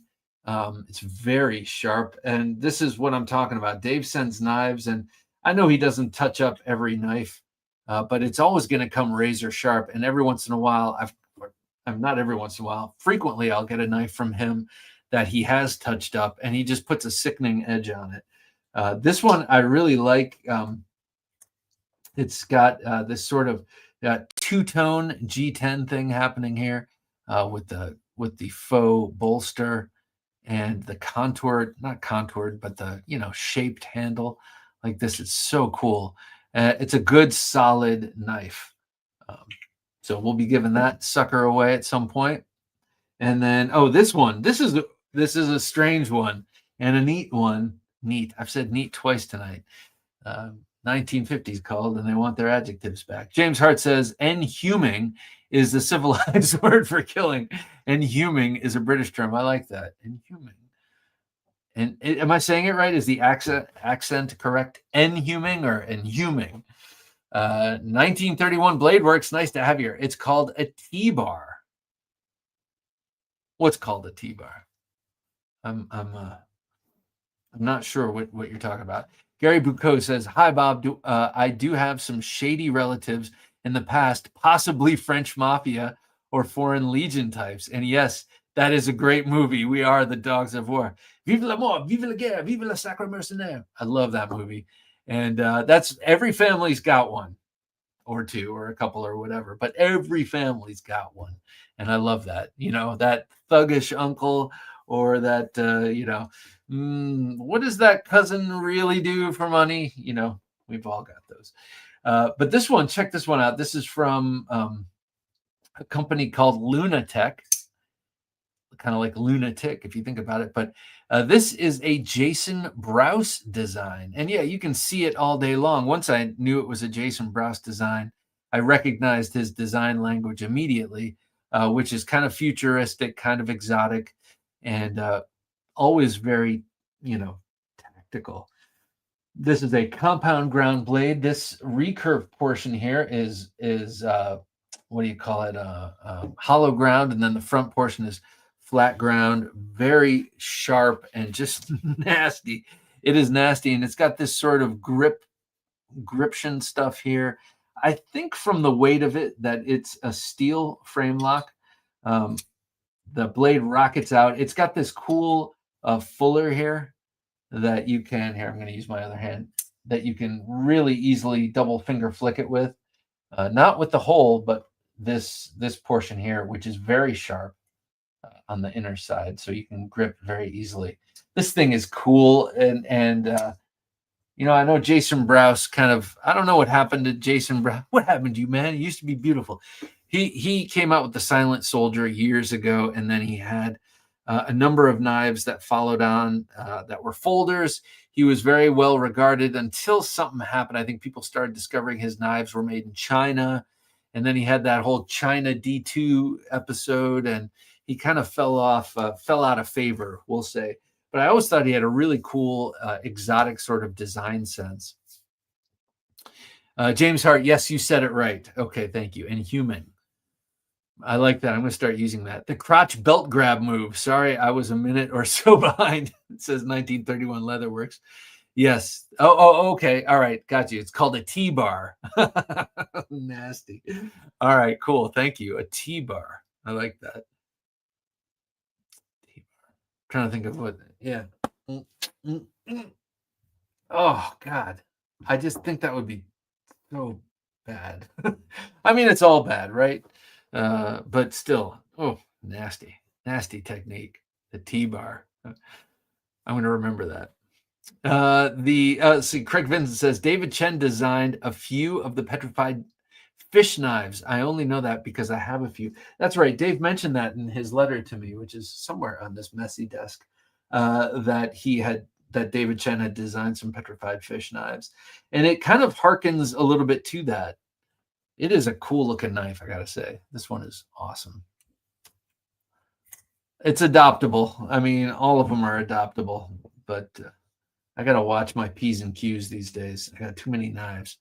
This one is especially cool. You know, I love folding picals. I love picals in general. I got two of them on the table right now. I've got the Vendetta that we were just talking about, and then I have the other another one from them, the Rev, and this is a collaboration between a DC Blades and Auxiliary Manufacturing made by Shielden. It's so cool. This is such a good knife. And out of all of them, this one is the most kind of, you know, easily flexed into an EDC roll, and also the most easily excusable for having on you, I guess I would say. Okay, I got to show you this other knife I got. It just came in today. I'm so excited. I've wanted one of these forever. I did some eBay trolling and found it, and found one with the sheath I wanted for a great price. And it just came in. This is old new stock, hasn't been used. 1931 Leatherworks says, I have done it to people. Oh my God, God help them. But I just picked them straight up off the ground. Man. So let me ask you, well, it's probably none of my business, but have you done that in competition? I feel like that could possibly be done in some sort of martial arts competition. Or have you done that out there in the real world? You don't have to answer that, but I'm curious. A T-bar. Oh, geez. Okay, so check it out. The wait is over. It's the Cold Steel Big Bear Classic Sub-Hilt Fighter. Yes, that's right. When I said this was a little bit of foreshadowing, that's the OSS upon which this is based. But I always wanted one of these, and I always wanted it with the leather sheath. And this has been stored so many years outside of the leather sheath by the previous owner that it doesn't even sink all the way in. That'll happen over time. But I'm really pleased with this knife. Beautiful sub-hilt fighter. It's got such great fit and finish. This is a Taiwan-made cold steel. Now, they were originally made in Japan, and then they moved to Taiwan, and but this is pre-G10. This is a linen micarta handle, and everything marries up so perfectly, so slickly. It feels amazing. And then I think this is a cool little touch right here on the ricasso. It's crowned, so it's nicely rounded over on the ricasso. And yes, your eyes do not deceive you. That is a full edge on the top. This is a clip point blade with a fully sharpened top edge. So more akin to a dagger than, say, a Bowie, but kind of relatives of both. And well, since I have these two, I'll put out my 3 sub hilt fighters. Let's see, there's the old one, or this. So this OSS lives on top of our fridge. My older daughter just discovered it recently. She's like, Dad. I'm like, what? She's like, you didn't tell me that. I was like, well, now you know. So you're in a room full of knives. If someone breaks in and you happen to be getting something out of the fridge, that's your option. Otherwise, grab a butcher knife. Knives everywhere here. But she was, I don't want to say indignant, but she was like, why didn't you tell me? All right. And lastly, my last and finest is sub hilt fighter is the one made by, I'll do this. Made by Matt Chase of Hogtooth Knives, the custom double-edged Loveless style sub hilt fighter with a beautiful stag handle and wrought iron guards from, let's see, that's wrought iron that was reclaimed from the Goodfellow Bridge, or Longfellow Bridge in Boston. Longfellow Bridge. Beautiful Damascus blade. But yeah, I've been wanting this cold steel one forever and finally got it. Look at that. It's got a beautiful contoured handle. It feels great in the hand. It moves around like nothing. I mean, it is so nice. You can do all the Bowie kind of back cut flick stuff, and but it's also just it just moves really nicely. What can I say? The weight is right here. The balance is right here at the sub hilt, or between the guard and the sub hilt. So it's just light and lively in the hand, not to quote the yogurt. Double hollow ground bevels. This is not the VG1 or not the VG10 Sanmai, which if you buy one now, that's what you'll get. You'll get a VG10 Sanmai. I can't remember what the core steel is, but the main cutting edge steel is VG10. And I think they're still made in Taiwan, if I'm not correct. I mean, if I am correct. Yeah. And this is a 400 series steel. That's what it says. 400 series stainless steel, sharp as the day is long, beautifully ground. This medial ridge is perfect on both sides. Has that little curve down at the end. So this is really the knife that I was inspired by to design the TKL knives. Agent 001, kind of a clip point. Some of them are more clippy than others. Like this one is clippier, and this one is clippier than that. Yeah, just one of my favorites of all time. I love that. So let me see. For me, if I could have any knife in history, I'm going to take it more modern. And this isn't definitive, but I would say a Bagwell Hell's Bells, made by the man himself. Craig Vincent says that Black Bear Classic is beautiful, and it's on my list. I already have an OSS and very soon an OSI. Now, is the OSI the one that is Warncliffe? You don't see that anymore. Is that the Warncliffe version of this? Do you remember that they had this with a straight edge and a Warncliffe style blade? Is that the one? Is that what the OSI is? Or is the OSI the grippy handle version of the Military Classic, which is basically their homage to the Randall Model 1? This is a Model 16 special fighter with the one blade, but it's got this blade and the grippy hand like this kind of. or is the OSI the OSS with the Warncliffe blade? Help me out. All of them are cool. I would accept any one. Craig Vincent says, unless I heard you wrong, did you once say you like Pikal folders but do not favor a folding karambit? I have a couple of folding karambits. I generally just don't favor karambits, but I have the Emerson Super Karambit and I have the Fox 599 Karambit. And if I had to get another one, I would get the Cold Steel folding Karambit. What do they call that one? I can't remember what they call that. The Tiger Claw or something like that. Because that has the triad lock and everything. I'm just Craig. I'm just not as I've done a little bit of karambit training when I was doing when I was heavily into the Kali and or I should say into the Jeet Kune Do, and we did some Silat and we learned some. But I don't have a whole lot of faith in my karambit use.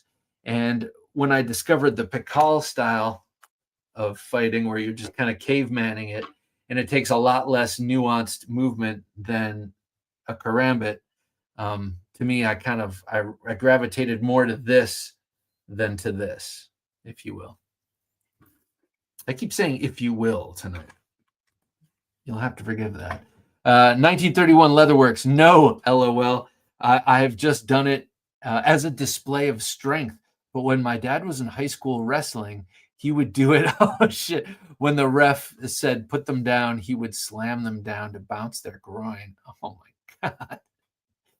Oh, man. That sounds humiliating in front of a room full of other high schoolers, especially the cheerleaders, though I don't know if cheerleaders do work the wrestling matches, but oh, man. Yeah, I've had a couple of humiliating wrestling experiences and jiu-jitsu experiences in front of crowds. That's fine. Not crowds that were all paying attention to me necessarily, but in big crowded tournaments. That sucks. Bless Knives. Good to have you here, Donnie. Good evening, Hood evening, Knife Junkie and all. The katana from the Bodyguard, just for fun. Oh, the Bodyguard. I know you're not talking about, and I will always love you. You're not talking about that Bodyguard, I assume. Not sure I know that movie, but yeah, Katana, I'm down. Split and Slices says, wow, why didn't I think of hiding a sub-hilt fighter on top of the fridge? Well, because, man, it was going to come to you eventually. It's kind of the logical thing to do. The Bug Assault is going to have to find a new home. Bug Assault. I love it. Or maybe a dual sling shelf for both. Oh, a shelf for both. Yes. Yes. I mean, who wants to get Bug Assault in the eyes too when you're just grabbing something out of the fridge and someone busts in? James Hart says, oh, yes, a movie blade. The Sword Cane. Oh, from Blind Fury. I was just thinking of that movie too. In Blind Fury, doesn't he also have a Cold Steel Tonto in his belt that he keeps kind of at an angle, at a rakish tilt, if you will? Mr. Greg T, nice to have you here, Mr. Greg. I've come to love Pikal style over karambits. Pardon me. Me too. Me too. I mean, I'm a sucker for a curved blade, and I love the small curved blade, but I'm much more prone to as we probably mostly are, to devolve into caveman kind of motions when it all comes down. I don't know how much of this grab the groin, slip, flip, come under the chin kind of stuff. It's fun to practice, and it's good for self-perfection. You know, a lot of martial arts, especially Jeet Kune Do and Kali, they talk about self-perfection and self-preservation. There are certain techniques and training methods you use to perfect yourself, to perfect your attributes of timing, distance, speed, and all that kind of stuff. And then there are things that you learn and practice to just, defend yourself. Those are the self-preservation techniques. And you do them both kind of hand in glove, and you become a better person, better martial artist, and a better self-defender, but also a better training partner and better at the art part of it. So in that way, I love karambit for self-perfection, but for self-preservation, I think I'm more of a Pikal style guy. Todd Carr. If you do keep a knife on top of the fridge, careful with leather. Can dry out quickly. Just an FYI. Yes, indeed. That's I have mine in this edge dulling. This I know that Cold Steel gets a lot of flack for their sheaths. I think they're pretty good. I like them a lot, but yeah, they might not be the best for retaining that edge. Bruce Lee Rider, the OSI is the single-edged OSS. Okay, all right. Thank you, Bruce City. I appreciate it, and thanks for coming and joining us. The Knife Junkie, yes, that movie. He throws the silk in the air and it falls. Oh, yes, I remember that. Yes, and it just like, yes, that movie. The bane of my existence because of that song. I hate the song "I Will Always Love You" by Whitney Houston, and I just so happened to, when I was a senior in college, have an apartment, and the next door neighbor, I'm sure I've told this story before, but the next door neighbor was a young woman who obviously in the early fall, right after everyone moved in, had a horrible breakup, and she would sing that song over and over and over at the top of her lungs for, I don't know, 4 or 5 months in a row. And I wanted to just shoot through the wall. Of course I didn't, but oh, it was terrible. It was terrible. And my wife and daughters know this, and so my daughters will just bust out sing it. I don't even think they've ever heard the song in reality, but they'll sing it for me just to annoy me sometimes. And that's love. Split and Slices says, surprised no one has mentioned any of the John Wick knives. All right, so the John Wick knives, here, right off the top of my head, the Microtech out the fronts. I know that he uses an Ultratech in one of them, but then he also uses a Combat Troodon in one. And then the dagger, the Peacemaker dagger that Common uses in I think it's John Wick 2 in the subway fight. That's a good scene, where he puts it, John Wick sticks it in his heart, and he's like, it's touching your right ventricle. Get yourself to the hospital, or you're gonna bleed out, or however that professional courtesy. Remember that scene? What other knives and the karambits that those two Indonesian guys use in John Wick 3, and those are Century. I think those are Century or Fury or like some like not too expensive brand that I know I've seen before. Bless Knives. It's always movie night with mom on Thursdays, so always late. Good to be here. Oh, that's awesome. You do movie night with your mom. That's awesome. I wish I'd lived closer to my mom and dad. 1931 Leatherworks says, but how do you feel about I Will Always Love You by Dolly Parton? Oh, I don't know if I know that one, but I love Dolly Parton, so I feel fine about it. Dolly Parton is a national treasure, and I'm sorry, she's still fine. She's still beautiful. Craig Vincent, Bob, I am proficient in the martial arts called Rock Throgo. Nice. Yes. And just take your Work Tough gear and throw it. Here's another recent acquisition that I'm extremely pleased with. The Work Tough gear Steadfast. Look at those two devilishly handsome knives next to each other. What was that? I'm sorry. Could you put the last one up? Don't forget the pencil. That's right. With a pencil. Microtech's in Wick as well. Yes. The Microtech Combat Troodon in the first one, or no, Ultratech in the first one, Troodon in the second one, I think. But who's counting? And yes, the pencil with a goddamn pencil.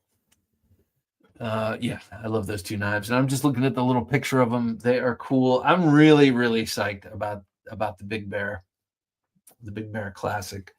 I'm gonna have to find a nice spot other than in my knife cabinet. This needs to be out and about. It needs to be out and about because I also want the sheath to break in a little bit so that if it seats all the way in, it's like within a 1/16 of an inch of being all the way in. But just seeing that little tiny bit of the ricasso, that sticks in my craw just a touch. But it'll happen.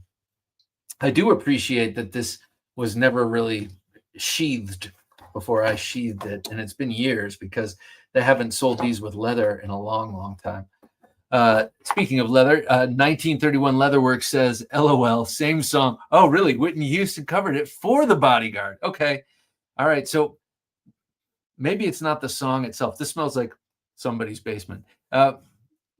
Maybe it's not the song itself, because Dolly Parton. I'm not a huge fan of Whitney Houston. May she rest in peace, of course. Never really cared much for her work. I don't know. Craig Vincent says, Bob, are you a... Yes, I am. Now, I have not seen season 2 or 3. I got to tell you, this is going to sound totally stupid, but I heard an Alan Rickson interview at one point before I got to season 2, and I was like, oh, this guy's a dipshit. I don't want to watch it. But now I've forgotten the interview, and I'm ready to watch. I'm ready to watch season 2 and 3. I've seen all the fight scenes, of course, from season 2 because I've YouTubed them. But yeah, I love Reacher. My dad is a huge Jack Reacher fan. He's been reading those books for years.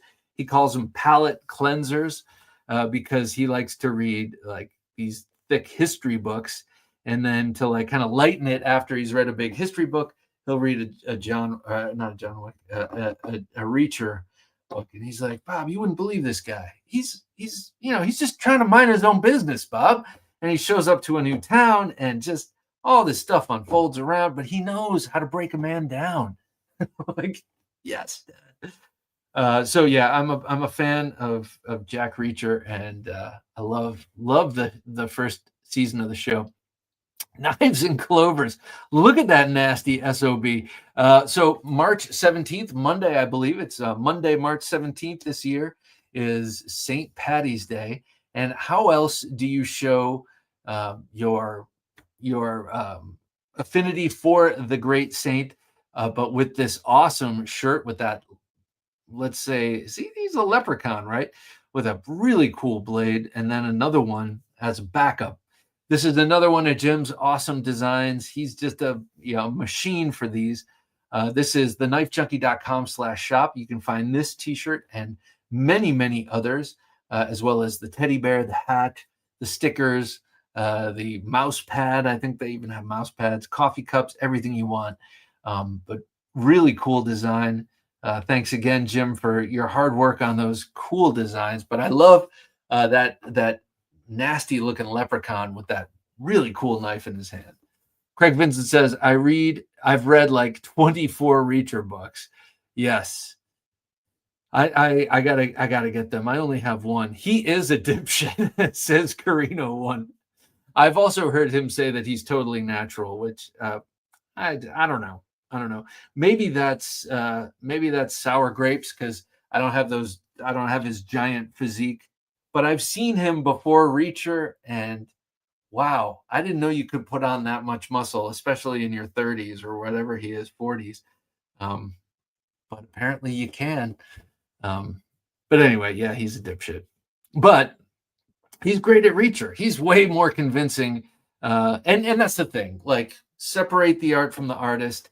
If I did that, if I looked at the personal lives or political beliefs or that kind of thing of every actor or every musical artist, I wouldn't be able to enjoy any art at all. So I've always been very adamant about separating the art from the artist. And like, I don't give a damn. Like, that's the thing. Just don't look at interviews with these people, because you will definitely be disappointed almost always.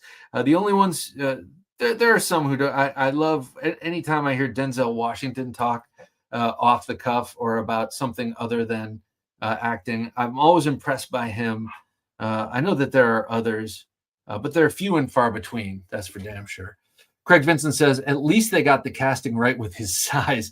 Nobody bought Tom Cruise in the role. Yeah, again, like if I didn't know anything about Jack Reacher and I saw the first Reacher movie with Tom Cruise, which was kind of the case, I enjoyed it. It had some good fight scenes.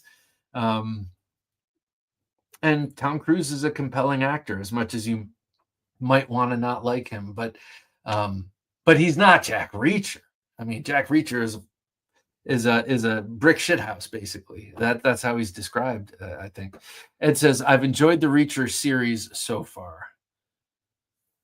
Yeah, good stuff. You know, we all like this, maybe not all of us, but we like to see a strong silent type, and he's definitely that. And he some of those from the first scene, the eating scenes. I love eating scenes. Doesn't matter what movie it is. I've mentioned it here before.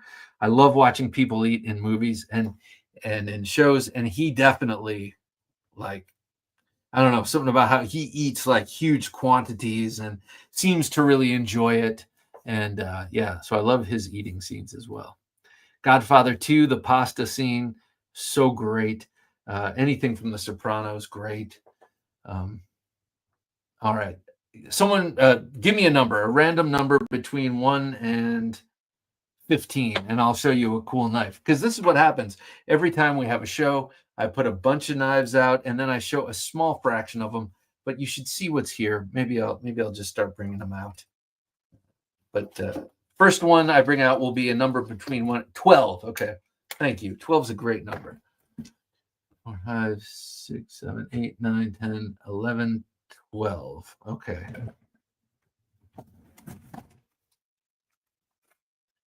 This is the Station 9 Partisan. Such an awesome one. Ooh, and an 8, Mike Hauser, and a 9. Okay. All right. So 8 is, so that's 12. 3, 4, 5, 6, 7, 8. We have a Pinkerton custom double-edged Razorback. I think there was an 8 there also. Right? 1, 2, 3, 4, 5, 6, 7, 8. And that is a Top Prather War Bowie. And what am I missing? A 3 from Split and Slices, right? That is this. You have seen this. I mean, oh yeah. All right. The numbers are pouring in now. All right. This is number 3. Let me pull out number 11. Now this one we talked about a little bit a couple of weeks ago. This is the double-edged. Oh, I'll get to that in a second. Mr. Clayton. This is the double-edged fighter from Attention to Detail Mercantile back when he was making fixed blades. This thing is awesome. I took personal delivery of it in his Manassas, Virginia jiu-jitsu studio before he moved down to Missouri.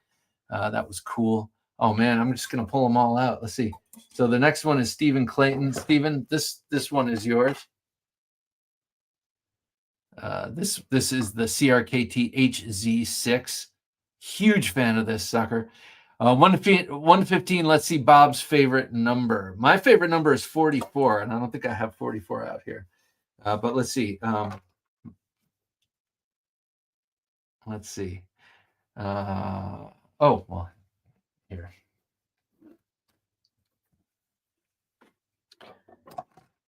Here it is, the Markita. I do that all the time. The Doug Markita designed knife. What the hell is this called again? Too many knives, man. Too many knives. This is the I can hear someone yelling at their screen. It'll come to me in a second. But I love this thing.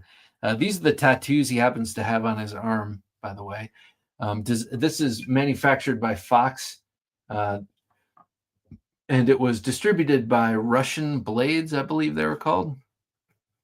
Very, very cool knife. The Cortada. That's what this is called. The Cortada. Look at that.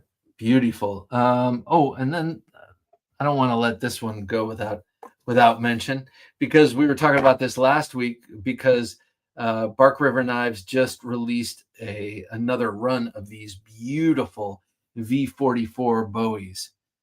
So very much in the tradition of the Western W49 and the Marine Raider Bowie. But they do the Moran handle. That's what this is.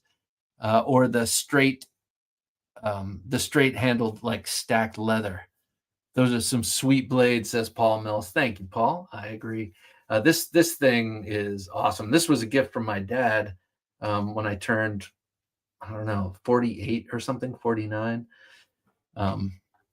And that's because he watches this show. He watches the interview show and the midweek supplemental on Wednesday, and he heard me go off about this when it was released. He's, oh my God, I love this knife.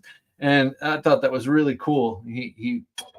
He's one of those men. He listens. You listen to me, Dad. And he got that for me. And he got the right handle and everything. How cool is that? All pocket carry knives, says Mr. Greg T. That's right. All pocket carry, especially if you're Jack Reacher style size. Mike Hauser says, okay, Bob, you can't have too many knives. We may have to do an intervention. Oh, I will know. I will know. As soon as I walk into the diner, I will know it's an intervention. I do have a lot, and I'm looking to get rid of some, but no fixed blades. I'm looking to get rid of some of I have some great folders. I have some great, I'm kind of, I'm keeping the fancy ones. You know what I'm saying? I'd like to, I have a lot of like Civivis, for instance, and they're great. Actually, the Civivis I'm hesitant to give away because I have a nice little Civivi collection, sub collection going, but something's got to give somewhere, and it's definitely not on the large fixed blades. So James Hart says, good night, all. I'm off to watch a movie. I think it will be The Dead Don't Die. See you next week. James, thank you so much, man. I really appreciate you being here. It's always fun. And enjoy your movie and enjoy your weekend for sure. This is the start of the weekend, as I like to say. Thursday Night Knives. It's the start of my weekend, even though I have work tomorrow. And actually, it's tough going sometimes on Friday because I'm up here late. And I can't go right to sleep, so I'm up for a little while after this, and then I have to wake up at 5:30-ish on Fridays. So can be rough, but I love it. This is like one of the best. I love Thursday Night Knives. Getting rid of some. I love that Prêt-à-Two. I might be interested. I have the Prêt-à-Two clip point left, and maybe because I do love that knife, but I have others by K Max Rom, and it's kind of like I need to keep one of them at least. The Prêt-à-Two, maybe. Let's talk. Todd Carr says, every knife on that wall and many in your collection, I'm sure, are little pieces of history, and everyone tells a great story as well. Hey, Todd, I agree, especially the ones on the wall. The ones directly behind me, these are new and new, these were made recently, but everything else is old. Also, this one is in question, this Bowie, though. If it's a fake, it's a really, really, really good fake, but it's a Bowie from a famous Macon, Georgia Bowie knife maker. So hopefully it's real. Thursday Night Knives is by far my favorite live. Thank you, Craig, man. I love hearing that. Thank you. That's me too. No, thanks for saying that. Will B says, I didn't specifically mean another Prêt-à-Two. Oh, just curious about what you might be wanting to part with. All right. Well, maybe next week I bring some on here, and I'm not to like try and sell, not doing the hard sell, but maybe I'll bring some of the ones I'm, trying to get rid of. And if anyone's interested, yourself included, you could do that. I like I said, I won't do like a sales show and try and push knives on you, but if you're interested in anything I pull out, maybe we'll do that. Mr. Greg T says, I shrunk my collection over the past year. I'm down to a bunch of Emersons, yes, and a few Spydercos and a few fixed blades. That's nice. I mean, I gotta have more than that. I do have a show to run here. I have to have more. No, but I like that concept, especially with my folders. I'm just, I've always been a fixed blade knife guy. I definitely dipped heavily in the folders for years, and I still love them. But I feel like for me personally, fixed blades are kind of always where it's really been at. And I know I just ended that sentence in a preposition, but I've also heard that might not be as incorrect as we've always said it is. So there you go, Bowies. I'm really into the Bowies right now. Boy, this Prather War Bowie is so cool. I think if this had a sharpened false edge, it'd be even cooler. I mean, of course it would be, but what a great knife this is. It reminds me, I want more knives, says the kitty. Yeah, it reminds me of kind of a Southern style, or not Southern, like a Mexican, which I guess is Southern, but with that long, long swedge, sort of like a Mexican Bowie. Apparently, this guy, Jeff Prather, is a real work of something, but I don't know. I've mentioned him before here, and people have jumped all over Jeff Prather. So not sure what that's all about. He does have a very cool Bowie and a very interesting way of carrying it and deploying it, which is kind of neat. You can check that video out on YouTube. So before I wrap here, I just want to show these beautiful knives off again. Beautiful resin prints of a design I'm very proud of, and proud to be collaborating with Tim Kell on of T. Kell Knives. Not sure what we're going to call it. I have a name I like. He has a name he likes, and we'll probably meet somewhere in the middle. But I do like that designation, RD1, because when someone else designs a blade to fit the same handle, that will be their initials, I would assume, or something kind of like that. These, of course, don't have the grenade grip, and the real one will not have that curved tip. So rest assured, it's going to be awesome. All right, guys, I think that just about does it for me. And for Jim, I just want to remind you that Sunday, episode 575 of the Knife Junkie podcast, Rolando Garcia, he is Rolando Estocada, got a great channel here on YouTube and is very knowledgeable about knives and about knife fighting of all different kinds from around the world. So definitely check it out. He was a great conversationalist, and had a lot of excellent insights and also great blades to show off. So definitely check that out. All right, everyone. For Jim working his magic behind the switcher, I'm Bob DeMarco saying until next time, don't take dull for an answer.